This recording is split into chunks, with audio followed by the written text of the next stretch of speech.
And happy Friday, everybody. We'll try to make this not feel like a Monday.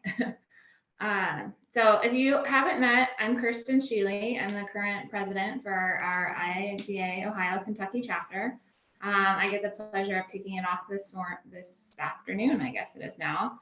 But really, I'm going to turn it over to Tori here in a minute, and then our fabulous speaker, Danielle, who you'll be hearing from. So very first item would be to thank our fabulous benefactors. So these are our support for our entire chapter-wide programming. These companies give to us throughout the entire year to make our successful program and calendar of events and all the great opportunity we have to come together and flourish as a design network. So huge shout out to all of these benefactors. This is the new 2023 list. Some of you have been on this list for many, many years, and we love and appreciate the support that you give. So thank you so much. I also want to highlight quickly some of the upcoming programming that these benefactors have contributed to. So coming up here shortly in May 18th, Cleveland is having a behind the scenes tour of the Museum of Natural History. Those of you up in that area know it's been under renovation. So they have opened it up and are going to do a private tour for our group. And I should mention they allowed 50 people and we sold all 50 tickets already, but could always be a wait list. So if you're not participating but are still interested, let us know. Schedules can change and we might be able to sneak you in. May 25th, Toledo is having their Jam tour. So this is a walking architectural tour of downtown Toledo. It's going to be accredited for both AIA and IDCEC. So bring along your architect friends. After the tour, everyone will be gathering at the pub for a social hour and networking. June 6th, Columbus is having an event called Advocating for the Future of Design. It's kind of a combo speaker and roundtable. It'll be held at the Center for Design downtown Columbus. So the roundtable is really kind of just to review what some of Ohio's past legislative efforts have been, kind of a recap of that, where do we stand today, and then what are we doing to look to the future for advocacy. And the speaker is going to talk to us specifically about the process for how to get a bill passed. So it's a little bit of a schoolhouse rock bill on Capitol Hill, but it'll be a good reminder and just kind of get everyone geared up for our next big push in our advocacy efforts. And then June 26th, Louisville will be hosting the second annual golf scramble. So I'm looking forward to this. New location, it's going to be held at Big Springs Country Club. So that should be a fun event for all. So if you guys need more information, just watch out for our newsletters upcoming. It'll have details of all that. And then I'm going to turn it over to Tori, but before I do, I thought I'd kind of let you all know, Tori was brought onto the board last year as our VP of Outreach. The outreach position was new to our chapter. So if you're not familiar with it, the foundation for the outreach position is threefold. Tori's been building our community partnerships so that we can grow our impact as a design community within our own local neighborhoods. She has been leading all of our philanthropic initiatives. So a good example that I'm sure many of you are familiar with would be Zero Landfill. And then also, importantly, Tori is spearheading the execution of all of our EDI goals and programs. So kind of a big plate and a very important mission that we have. So Tori's been working through all of those efforts. Actually, IIDA headquarters recognized our chapter and Tori's efforts recently for our EDI programming and initiatives we've put out. So if you would like to learn more about what we're doing in that realm, you can actually read the article. Next slide, sorry, Bethany, has a link and information about where you can find that article that headquarters posted about our chapter and our EDI initiative. So we're proud to be out there and representing. And then we'll drop a link in the chat too, so you can go straight to that website. So with that, Tori, I'll turn it over to you. Thanks, Kirsten. I'm super excited about this Friday forum that's specifically community outreach focused. It is a 1 credit for CEU, so we'll have a QR code at the end. If you want to get the IIDA app loaded, we'll display that for you to get credits after the Friday forum. So I don't want to spend any more time with this pre-talk, but we have a great speaker today. It's Danielle Woodhouse Johnson. She's the founder of the Oasis Alliance, and I'm super excited to introduce you all to her.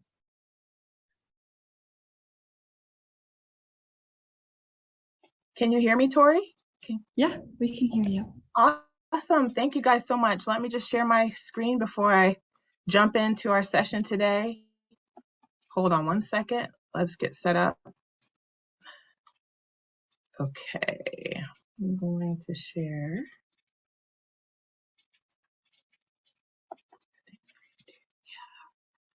Okay. Let me know when you can see my screen. We see the Zoom screen. Okay, hold on one second. I'm going to do my slideshow. Perfect. Can you see it now? Yes. Good to go? All right, all right. Let me go back. Okay, so I am really excited to be here with you all today.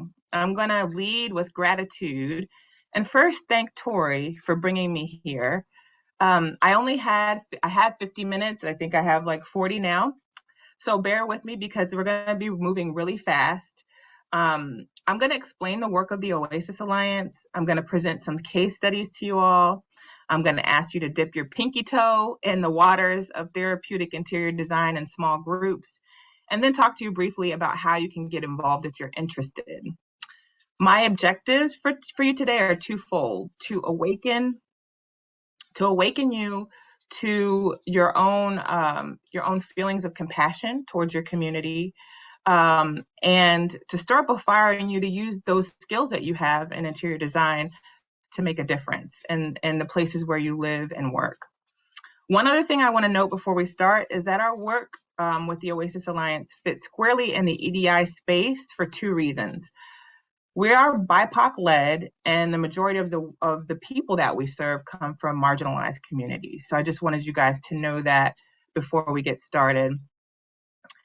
I would also like to acknowledge that each of you come to this meeting life experiences. And so this presentation does contain some themes that you may find distressing, including trauma, mental health, sexual abuse, domestic violence. And so if you do encounter a topic that is emotionally challenging for you, it can manifest itself as feelings of discomfort or being upset. And I want you to please feel free to do whatever you need to do to establish comfort and safety for yourself and care for yourself throughout our time together. So I just wanted to put that out there because we will be talking about some heavy topics, but also talking about hope, which is really what I want to come through most of all in this presentation. So I'm going to invite everyone for a minute to close your eyes. Close your eyes. And first, I want to do a quick moment of silence to acknowledge the state of gun violence around this country and to honor families and communities that surround us as we strive towards a less violent world. I know that this chapter has been dealing with a lot, and so I wanted to take a moment to at least acknowledge that.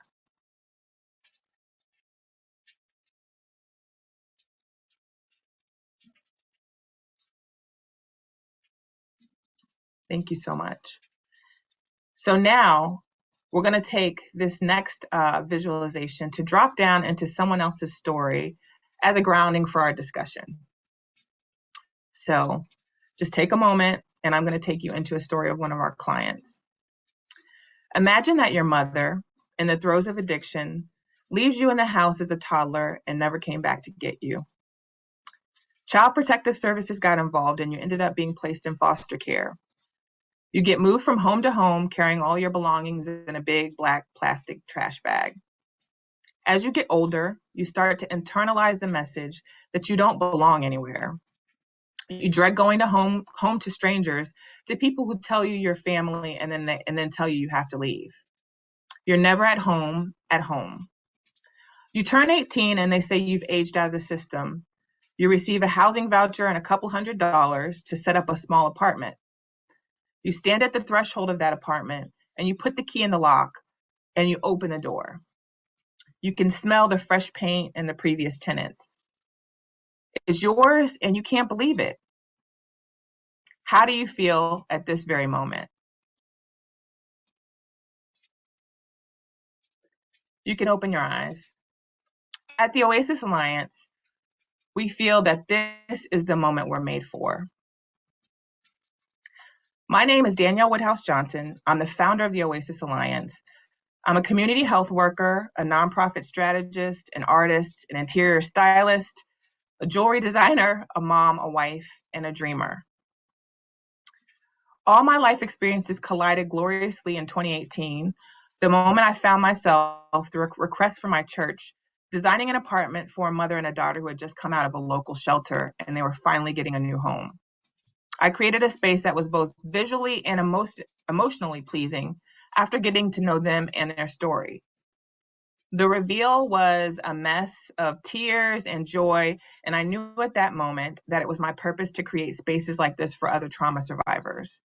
So I formally established the organization, and then I recruited like-minded individuals and friends to join me.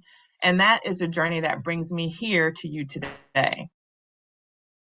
This is our leadership team. We're small, but we pack a big punch. I cannot say enough about this dedicated, amazing team. We all volunteer, entrepreneurs, have their own design firms, work 9-to-5 jobs, IT, contracts, but we love this work. And when we get tired, we stay motivated by hearing the stories of the people we serve and just, to press forward with the mission because we realize how important it is. So our mission is to brighten the lives of trauma survivors by co-designing personalized spaces that encourage and support recovery, growth, and mental well-being. And I'm going to read you our opening credo that we read before every meeting so that you can understand the tone that we set before we go about doing this work. We are the Oasis Alliance. We believe good design can heal, and our work exists at the intersection of mental health and occupied physical spaces. Our clients are not victims, they're survivors. Our designs are a mirror reflecting to our clients the greatness that they already possess. Through our process, we serve as guides to help our clients come back to themselves with the goal of restoring self-respect. We do this work in a collaborative, loving, and equitable way, engaging those we serve in their own healing journey, recognizing their inherent dignity and agency. And we envision thriving communities where every trauma survivor has a place of refuge to heal, recover, and regain hope for a better future. And in every engagement, we think, act, design, and love abundantly. So I'm not sure if any of you all are familiar with this, but hierarchy, maybe you studied it in college or in a psychology class. But as you're at the bottom of this pyramid, you move from the most basic needs and base needs that a human, and they become progressively more complex as you move up this pyramid until you hit self-actualization, which is at the top with the green heart. So most trauma survivors are sitting right at the bottom of the pyramid, and they're stuck at that foundation, tending to kind of their basic needs, their basic physiological needs. So they're literally in survival mode. We use design to start to help them move from that bottom level all the way up to the top to address some of their higher order needs for personal growth. This becomes tricky because a lot of funders, when they think about trauma survivors, only think about those basic needs. Is there a place to live? Do they have food, shelter, those types of things? But nobody really thinks about what the next level is to lift them up out of depression, some of the anxieties and the inertia that they have really move forward. think design is a really important and powerful tool for their mental health. So most of our clients start out with some spaces like this. It's usually a mattress on the floor. Maybe they just came out of a shelter. Maybe they're running from an abusive partner, and they have a space, but it has nothing in it. And through design, we provide a different perspective to them. It's something that speaks more to a brighter and more abundant future, kind of like the little guy on the left, who is one of our previous clients, and he's playing with Buzz Lightyear and envisioning his future, the future that he has for himself. So on the left here, you can see some of the populations we serve: formerly homeless, domestic violence survivors, child survivors of sexual abuse, youth that are in foster care. I'm skipping some because I'm trying to move a little bit faster. And then on the right, you see the kinds of spaces we do. And we've done a team of 5 with a lot of volunteers, have done 80 plus spaces over 4 years. We've done rooms, apartments, homes, domestic violence shelters, facilities, and commercial spaces. Over the last 2 years, we've done quite a few commercial spaces as well, where people are inviting us in to help them think through their design decisions with trauma survivors in mind. It takes a village to do this work. As professional interior designers, you all bring your formal education, which is so important, and your skills that allow us to think through every aspect of design, top to bottom. But other contributors also lend a distinct point of view, and that includes interior stylists, social workers, therapists, funders, artists, volunteers, furniture banks, case managers. There's a whole ecosystem of really important actors that enable us to do this work. And they all fortify our unique approach to the creation of supportive interior spaces for mental wellness. So I wanted to give you a brief overview, but let's jump into a room tour so that you can see how our values and the anatomy of an OA design work. And I will talk through that using the rooms that I'm going to show you. But just to make it a little more interactive, because I feel like I'm talking at you guys, if you wouldn't mind, put in the chat as you hear me speak about these different rooms and projects that we've done. Put it in the chat where you see our values coming through, or you see a particular intervention or design feature that you think really speaks to what this person needs. So let's get started. First, let me talk you through the values for OA and the anatomy of an OA design. So dignity is really important. When I first started doing this work, well, actually one of the seeds that was planted before I started doing this work was around dignity. I used to work at a small mental health clinic that was embedded in the community. It was actually a mental health clinic in an apartment in a building of a lower income, community. And one of the things I had to do as a case manager was ask for furniture for the clients that would come in. And people would bring trash. Like they literally would bring, tables with the legs chewed or couches with like springs coming out, and thinking that just because somebody doesn't have anything that, they'll take whatever and they should be happy for it. And I would see kind of, how that would play out in terms of the value that a person would place on themselves based on what they were being given. And it made me so angry. And I think it was one of the things that really comes through in our values for this organization is dignity. So we make sure when we're giving clients furniture that we give them nice, gently used furniture that is really nice. And we actually try to source it from staging companies and purchase as much as we can, because we want them to feel dignity. Choice is another really important aspect of our work. We co-design our spaces. So the beauty of the space is second. Choice is really important in establishing or helping a survivor get back on their feet and feel confident again in themselves. And so allowing them to pick paint, allowing them to pick pattern, allowing them to pick whatever we're going to do with the space, them be an integral piece of that and voice their opinion is an important part of the healing process for them. And then respect also comes with that, and making sure that we take whatever their preferences are into consideration. Of course, uplift is really important. We're trying to lift people from a place of survival to a place of thriving. Accompaniment is good. It's a value that we hold dear in terms of walking process. So we frequently have activities during the time where we're pulling together design package and all of the resources we need, where we will do activities with them to keep them thinking about their healing and mental wellness as we're working on the side to get the space put together. So that could look like, doing a session where we're doing mirror work, where with a woman who maybe has been, a survivor of domestic abuse, and helping her to look at herself in a different way, or, even doing art therapy, movement therapy, things like that.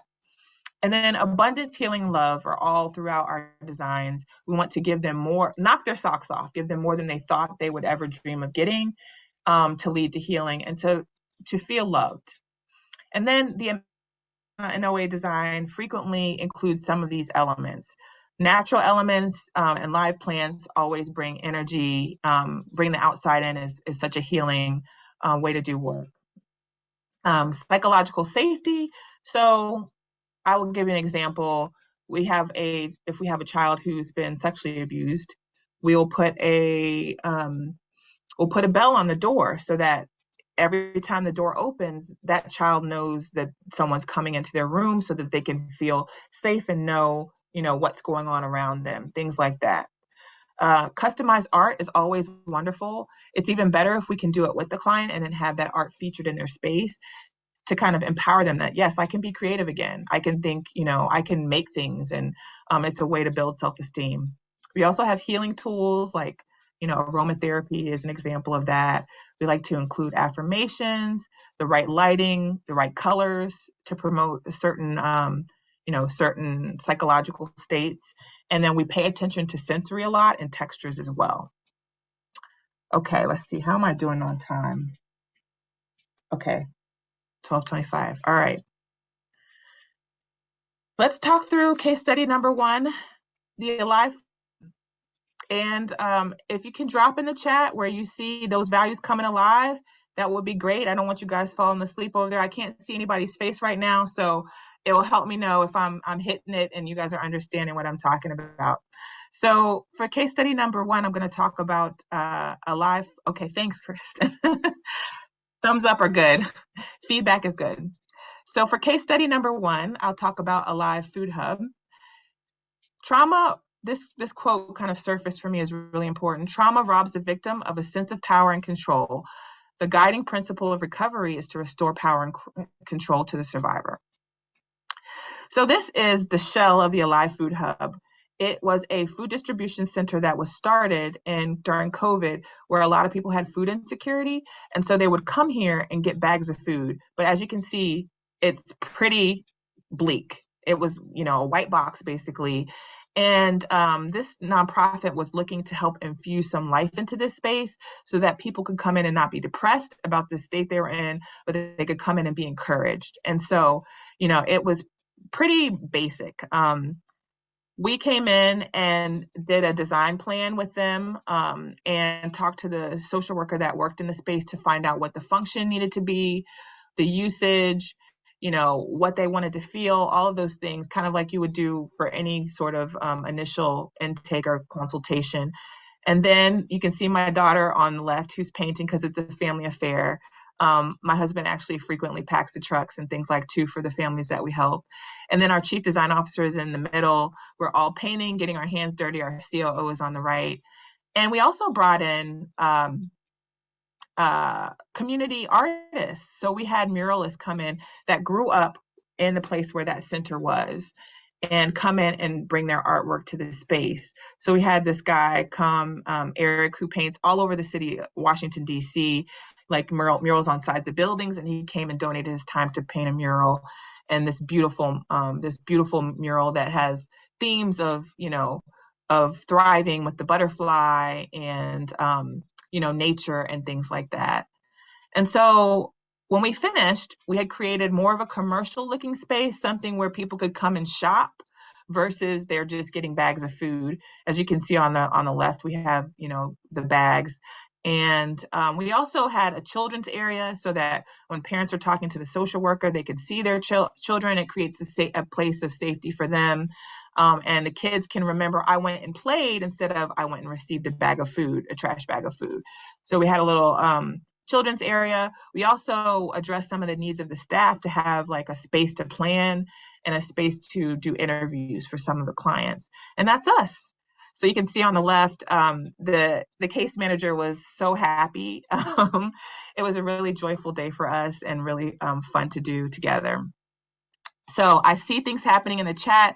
I hope you guys are putting in the values and sort of the things you see that we've done to create kind of a better, more uplifting space for all of the hundreds of thousands of families that actually come through during the year, because this site is really, really popular for families who don't have food. So I just put the values back up in case you need to see, what's going on and what you can pull from that case. Let's go to case study 2, because I want to definitely have time for our breakout groups. I think I'm doing okay on time. Okay. So this is Friends of Guest House. And the quote I chose for this is start to look at everything in your home and ask yourself, what does this symbolize to me and how does it make me feel? Friends of Guest House is a large reentry facility for women who are coming out of prison. And they asked us to come in and help them think through their space because it was hugely institutional, white walls everywhere, brick white walls. And it really didn't speak to the future that the administrators of the center were kind of hoping for their clients. They come out of an institutionalized space to come into an institutionalized space and then are expected to be able to re-enter society. And it was not, it wasn't speaking to the spirit of what they wanted to accomplish at the center. And so we came in and we added color. We added a crafting room for women who wanted to learn how to do specific, like different crafts. We took their dining hall, which was literally those chairs and white walls, and put in quotes and things that we found online, and also created this mural from Morgan Harper Nichols, who is one of our inspirational artists that we work with. Your heart is still beating and there's still room for healing. And so the day we had them leave, all the women leave, and there's up to 60 women who stay at this center. And when they came back in and walked into this, there was a lot of emotion, a lot of tears, as you can imagine, for women who are taking like 6 weeks to 6 months to get themselves on their feet and go back into the society. We also created softer spaces and feminine spaces, to be honest, in this facility, because this is the room where people were calling to their children and their families. And it was literally that couch and white walls, no rug, nothing in here. So we wanted to soften the space so that people could feel at home and just aspire to something greater. And so if you wouldn't mind putting in the chat, what values do you think we touched upon and what anatomy did you identify for case study 2? And then the last I'll talk about is Olivia's room. And of course, this is not this young woman's name because, of course, we protect our clients, especially when it comes to sexual abuse in minors. But this is Olivia's room. And the quote I chose for this is, getting the words onto paper created possibilities. I felt lighter. I felt I could breathe easier and the tension in my body released. And that's from one of our, we have a lot of books that we consult with when we're coming up with our design plans. This is from Stop the Silence, Thriving After Sexual Abuse. So this is Olivia, and she had a room that, all I can say, it was just a bed and white walls. And the abuse happened in the home, in her bedroom. So the therapist called us and said, can you all do a room transformation of this young woman? She's 12 years old. She's having suicidal ideation. And can you help? And so what we did was we co-created a new space for her. And this space is not for everybody. It is for her. So she picked the colors that she wanted. Everything she wanted to see in the space. We offered different types of art. She selected that. She told us she loved florals. She told us that she loved to journal. And so on the left, you can see that her brother, one of her best friends, drew those pictures of all the siblings, and he did it in a cartoon format and kind of created it just for her room. And so we framed those and put them in her space. And then on the right, you can see that we have journaling and a space for her to really get her thoughts out and, you know, continue with her therapeutic process. So we do this in conjunction with the therapist who referred her to our organization. And I chose that quote because we typically try to include in a room, especially for a kid, a hobby that they're really into, something that can take them into another place and really help them to process through their feelings. So for Olivia's room, what values did you identify and what anatomy did you identify for her space? I really want to look at the chat and comment on them because that's more my style, is interactive. But I do want to get us to our breakout room so that we can share very quickly. We'll come together and then share, you know, 1 or 2 ideas for these case studies. And that'll be the time that we can be more interactive. So I just wanted to say this quote: "My house is not just a thing. It's not merely a possession or a structure of unfeeling walls. It's an extension of my physical body and my physical self, and it reflects who I was, who I am, and who I want to be." And if we think about the power of home and the power of that, there are so many ways we can make a difference for people who are struggling if we focus on that space where they go to rest and rejuvenate themselves. So I want to welcome you guys today to become an OA designer, guest designer for the day. And for this portion of this conversation, I want us to go into breakout groups, 4 or less, because I think the smaller the group, the better dialogue that could be had. And I don't know if we have 10 minutes. Let me see. We have more like 7 minutes. So what I'd like to do is break us out into groups of 4. And I want you guys to choose one of the following 3 client briefs that I'm going to mention.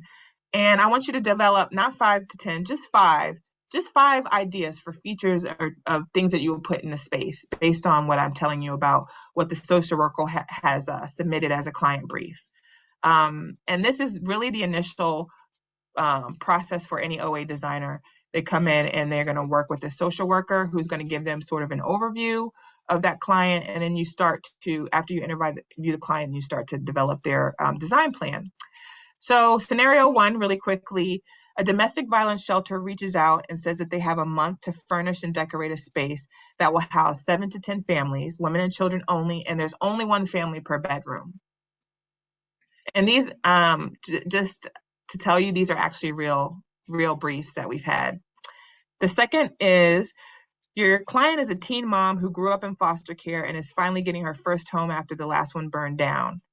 Her only brother was killed a year ago in gun violence. She will live there with her 3 children, but there are only 2 bedrooms in the home, and the children are 4, 11, and 15. So this is, you know, it can be difficult to design under these conditions, but that's another client that we helped. And then lastly, your client was recently lost his job and was diagnosed with stage 4 cancer. He has 1 toddler and 1 3-month-old. The family is living in a 1-bedroom apartment, and he's about to start aggressive chemotherapy treatment. So we're going to break out into groups. We'll have about 7 minutes to come up with just, you know, maybe 5, if you can, ideas, and you can pick which scenario you want to speak to. We'll drop that in the chat so everybody has that to reference when they go into their breakouts. And then when we come back, we're just going to hear a couple of the top ideas because I want to see what you guys came up with. I might even want to steal it and put it in our design book, our design manual for, for recommendations for future families. So can we go ahead and do the breakout groups now? Awesome. I think our lovely Bethany behind the scenes is making that happen. Okay, awesome. Do you want me to stop sharing, Bethany?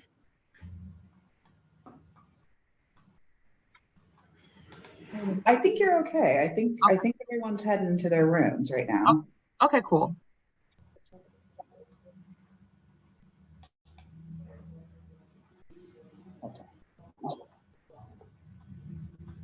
And I've dropped the scenarios into the chat for people to reference once you're in your breakout groups. Okay, great. Thank you, Tori. Yeah, we're hanging out here. We may have had some people that have tuned in, but maybe are not sitting at their computer right now. Okay. There's some people that I know haven't, that trick. haven't joined their room, so we might need to move some people around because I see someone by themselves right now. Yeah, if there's 2 people, it's fine, but if there's less Oh, than nope, she moved. Okay. I okay, think cool. people are going, yeah. Okay. That was a lot of talking. No, it's awesome. Yeah. Did you guys, I can't, because I can't see you, it's really hard to gauge people's engagement, but A chat is blowing up. I've had someone text me that they're in tears at the moment, so I think it's good. okay, good. I'm glad it hit, that people are understanding, and yeah, that's good. Up there. I was saying, I like that you give like some of what we do, like a tech, like take the technical, it's not just all technical, like it's like thinking about people The and human actually yes. giving it a heart and soul. You know, I think if you're not exposed to these kinds of situations, you don't really realize that they're happening out there, you know. Right. Christina, you have a new coworker? We did. What are you doing at the office?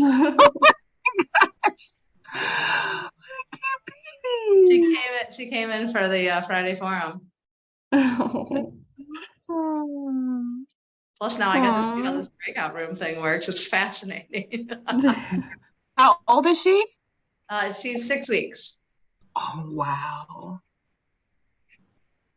right, is this your first baby? No, it's my second. I have a 5-year-old at home. Okay, you're a pro then. Okay.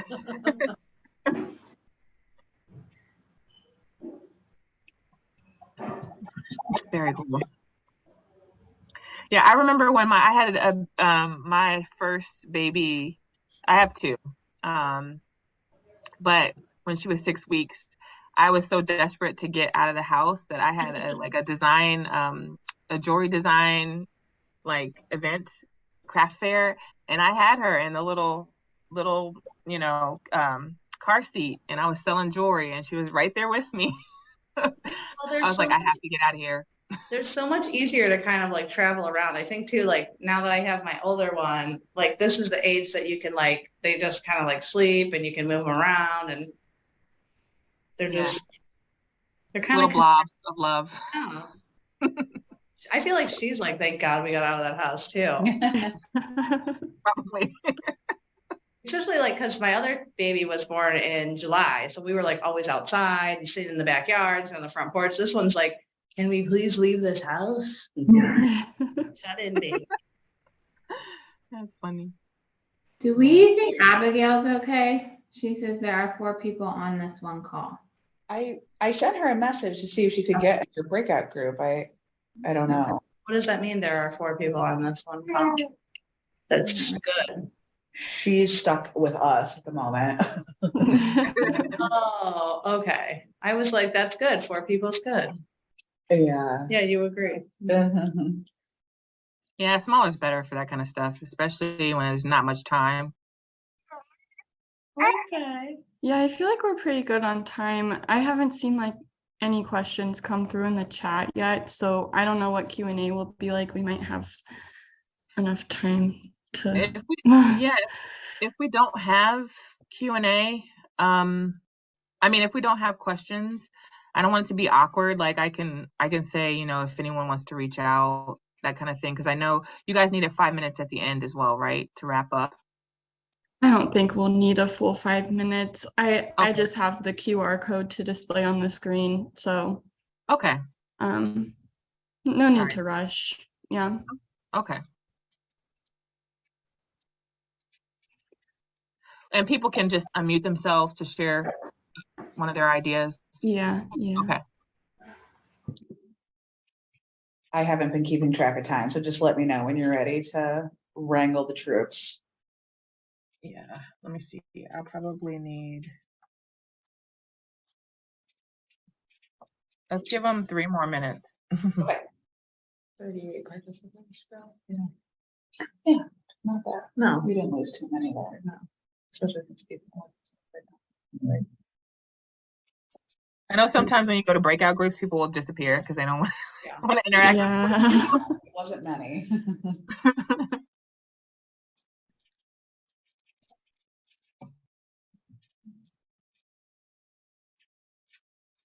Can't believe those briefs were all true.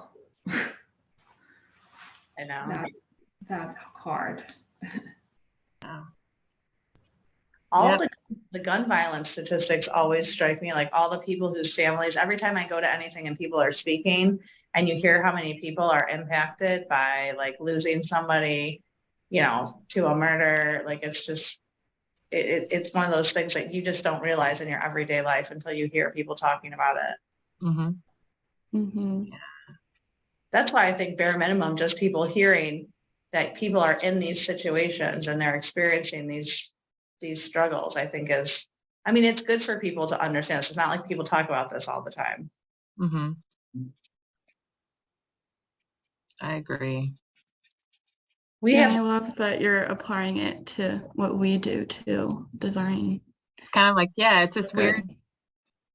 yeah, social work plus interior design plus like we bring artists in. There's that piece, therapists. So it's kind of this interesting mix of different types of professionals that can really just lend their expertise to how to make it like a holistic thing. So when we first started, it was more about like just making a space pretty, honestly, and doing something nice for someone. And just over time, we realized like the kind of reactions we were getting from our clients, like the emotion that was involved. We had people who would react and say, I don't deserve this, or like open up the door to the house and then walk away and say, I don't deserve this. Mhm. Or they would, maybe call the next day and say, is this free? Like, do I have to pay you for this? What's the catch? Right? Like, right. just, people are at different places. And we just realized it was way deeper than what we originally anticipated. So then we started to bring in therapists. We started to do other kind of more therapeutic aspects in the design versus just aesthetics. And now we're, starting to do even larger spaces. We're working with Habitat is our next project on a home that they built, and we'll be first staging it, and then what the family that ends up going in it will design for them. But we've been able to actually speak to the process as they've been doing the renovations and stuff too. So it just keeps getting bigger, and every job is different, but it's really interesting work and really fulfilling. Yeah. We just hit 3 minutes, so I'm going to go ahead and start shuffling. Bring people back. Thank you.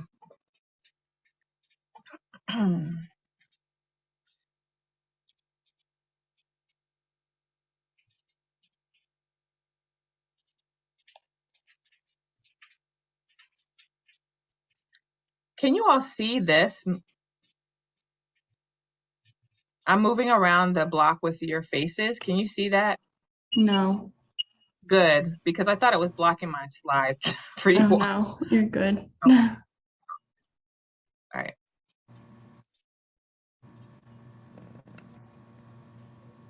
All right. Let me know when you think I should start up again. I can't tell. About 15 seconds, and then everyone will be back in. Okay. They're finishing up, it looks like. Room 3 is having a good conversation. They are. That's awesome.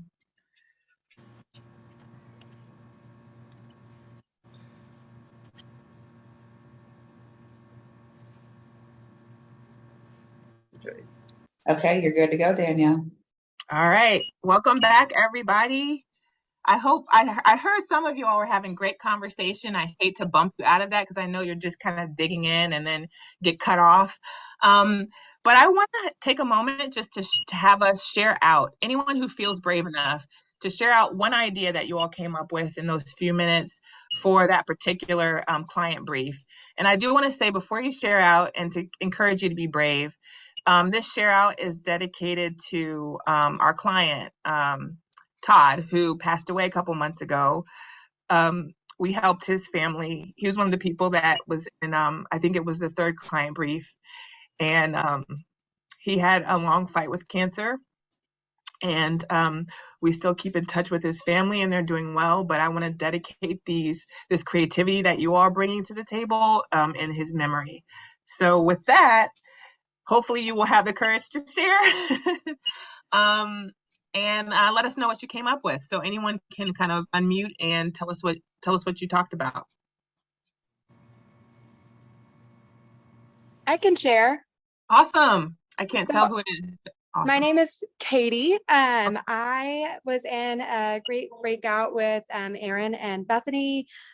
We talked about a couple of different ideas, like making sure that there was a lot of soft lighting, blackout curtains, maybe like sensory boards for activities for the children that could double as maybe like an extra acoustical surface just to keep sounds really light. My mom was a cancer patient, so I totally empathize with this scenario and know that having 2 kids in a tiny apartment with sickness can be very difficult. So those are kind of what we felt could maybe help with this space. Great. I am taking those and putting them in my pocket for the next family. Thank you, Katie, for being brave and sharing those ideas. Does anyone else want to pop in? We'll have maybe time enough for a couple more. We can go. This is Carolina. We're all in the same room in the office. It's me, Regina, Abby, and Maya. Okay. Excuse me. And we were looking at scenario 2 with the mom who had 3 kiddos. And we were thinking, such a young mom, maybe one of the rooms is just for her kind of a place of, kind of shelter and respite. Maybe that's where she does some journaling about, her story and the situation with her brother, and then having a room just for the kids so they also feel like they have a space for themselves where they can be kids. Also thinking about, security systems or fire alarms, just thinking of things that happen in her life that maybe she's scared of happening again. So how can we make her feel safe and provide those things in a way? Yeah, in the room we talked about with the kids, we were talking about maybe having like 2 sides of bunks. So on the one side of bunks, there would be like the 4-year-old on the bottom for safety, and the 11-year-old on the top, and they'd be custom built. And then on the other side, the 15-year-old could be on the top, and then we could do like 2 like study work areas underneath to just kind of maximize that space. You guys are blowing my mind because we are on the same page. I think you're definitely certified and qualified to be OA designers. Because we didn't do a bunk bed, but we did do a trundle. So the little one was on the trundle, being close to the floor, because a lot of times traumatized kids like to be in enclosed spaces or close to the floor. So we did a trundle on one side, and then the teen had the other side, and tried to kind of block it off a little bit to give her some privacy. And also made mom space, just as you all mentioned, an oasis for her. So, they were coming in her room and staying in her bed, and she really wanted her own space. And so we made their room fun so that they wouldn't want to always be in mom's space. So thank you so much. I think that was Abigail. Yes, you're right. Yep. Awesome. Let's have one more before we move on.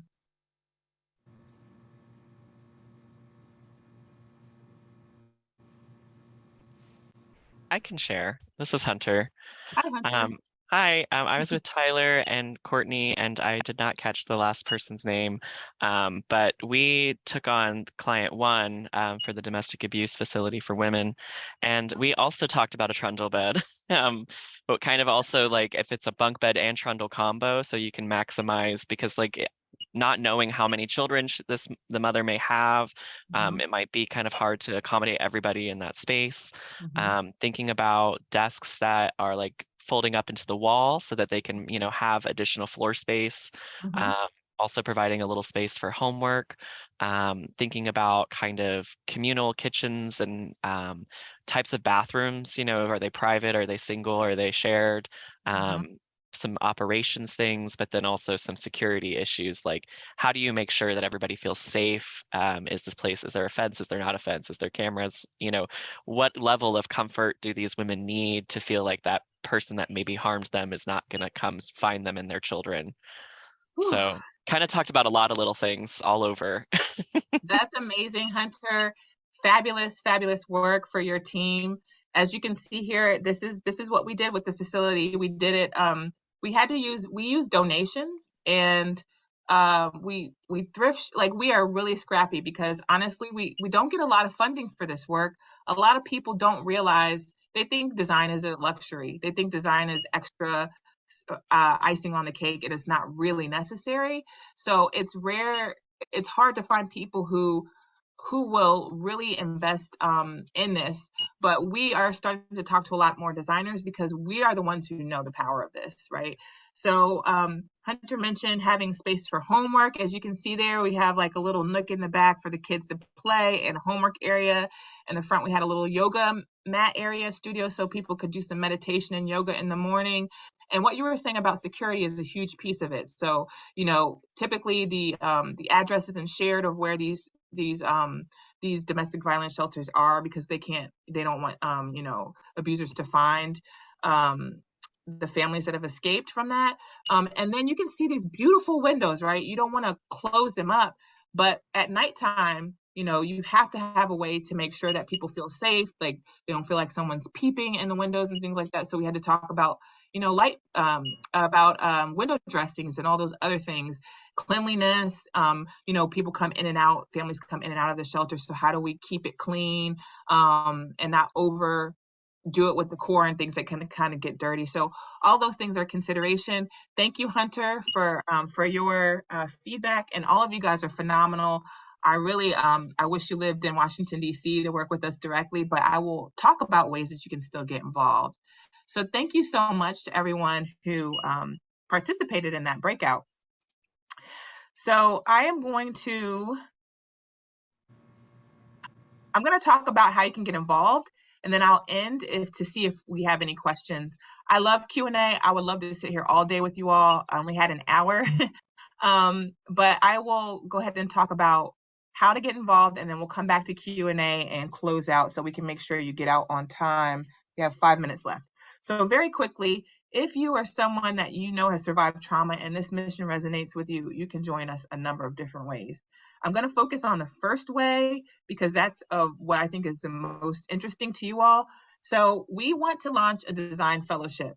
After 4 years of doing this work, and it's really 5, but COVID kind of knocked us off in terms of whether we could go in anyone's home, right? But we have learned so many things. And one thing we have learned is that many designers want to do this type of work and don't know how. A lot of people are like, I always knew I wanted to do this, but I didn't know how to start it. And so in the spirit of equity and knowing that every community is different, we don't want to reproduce the Oasis Alliance in different cities and just kind of build out like a franchise. We want to actually train designers not to do the basic stuff, because you already know how to make a space beautiful, but all the other things, like how do you engage with your community in a respectful way? How do you find community partners? How do you find the people to refer the people that you want to help? How do you set up your if you want to do a nonprofit, how do you set that up?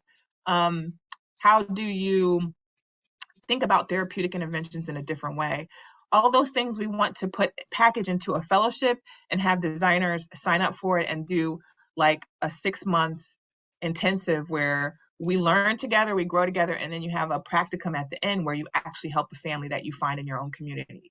So we would love for you to get onto the website and click on volunteer, and you'll be able to check off any ways that if you're interested in the fellowship, you'll be able to check that off. You can also just email us at info@theoasisalliance.org and say, hey, I want more information on this, put me on your mailing list. You can shop our upcoming collection. So we're not only interior stylists and designers, we're also artists. So you can see behind me, like I paint and create art. And so we were approached by a company to develop a decor collection, and that'll be coming out in the next 2 months. So you could shop our collection. That money goes straight into Oasis Alliance. None of us are paid. It's all volunteer for this work. And every penny literally goes to the client. to keeping some of the furniture that we need for our installations. You can connect us with sponsors and funders. We don't know we're 5 people and we don't have a huge network. So if there's somebody that you can connect us to that may want to send, furniture or be a sponsor for a home or anything like that, you can connect us with the people that you know. That's another way to help. You could consider joining our board if this mission really resonates with you. We need more general members. We just rolled out a new board in January, so we have 7 new executive members, but we could always use general members, and we need a treasurer for the next round of recruitment. You could become a guest designer, so you can work with us, learn about a family, and design from afar. And so we are creating that program so that people who design in other cities, towns around the country can still work with us, and then we can install on your behalf. You could always donate money because that's what we really, really need to keep this work up. And you can also sign up for our newsletter. So if you go to our website, you will see volunteer on the top. And then once you click on that, you can kind of check off the ways that you may want to get involved. We also have an IG account that we're very active on.